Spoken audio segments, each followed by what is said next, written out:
ఇంటి ముంగట ఆకిట్ల ఎండేసిన ఒడియాలు మాయమైన అంటే ఎవరో తీసుకుపోయిన అనుకోవచ్చు.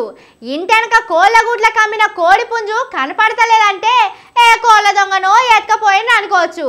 కానీ చుట్టూ పోలీసులుండగా కెమెరా కళ్ళు చూస్తుండగా పెద్ద పెద్ద తాళాలేసి దాపెట్టిన ఓట్ల మిషన్లకి వెళ్ళి ఓట్లు మాయమైతుండొచ్చునా? అసలు ఇది జరుగుతుందా? కానీ ఏపీలో అయ్యిందట.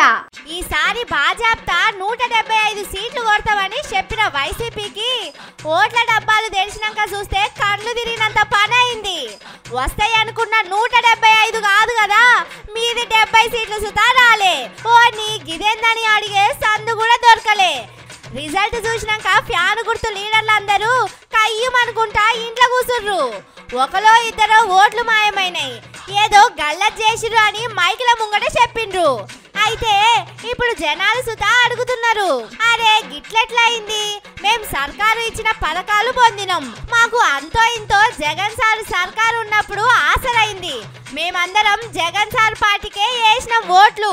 మేము వేసిన ఓట్లన్నీ ఎటు పోయినాయి? మా ఓట్లు ఎట్లా మాయమైతాయి అంటున్నారు ఏపీ పబ్లిక్. కూటమి పార్టీలు ఏదో మాయ చేసిరు అని గయ్యమంటున్నారు. ఓ బూత్ లా ఫ్యాన్ గుర్తుకే 90% ఓట్లుంటాయట. ఆ బూత్ లా సైకిల్ గుర్తోళ్లకు ఎక్కడ లేని మెజారిటీ వచ్చిందట.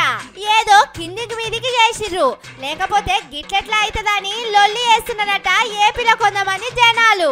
ఒక ఊళ్ళో సగం ఓట్లు సైకిల్ వాళ్ళకు పడ్డా సగం ఓట్లు ఫ్యాన్ గుర్తుకు పడతాయి. ఇట్లా చూసుకున్నా సగం సీట్లు గెలవాలి, లేకపోతే తక్కువ మెజారిటీ తోటి గెలవాలి. అసోంటిది మొత్తానికి మొత్తం 90% ఓట్లు వాళ్ళకెట్లా పడ్డాయి అని లెక్కలు అడుగుతున్నారు. చుట్టాలకు దోస్తులకు ఫోన్లు చేసి మీరెటు దిక్కేసిండ్రు అని అరుచుకుంటున్నారు. అందరం ఫ్యాన్ కే ఓట్లేస్తే మా ఓట్లన్నీ వేరేటోళ్లకు ఎట్లా పడ్డాయి అని పరేషాన్ అవుతున్నారు. ఓట్ల మిషన్లనే ఏదో చేసిండ్రని మాట్లాడుకుంటున్నారు.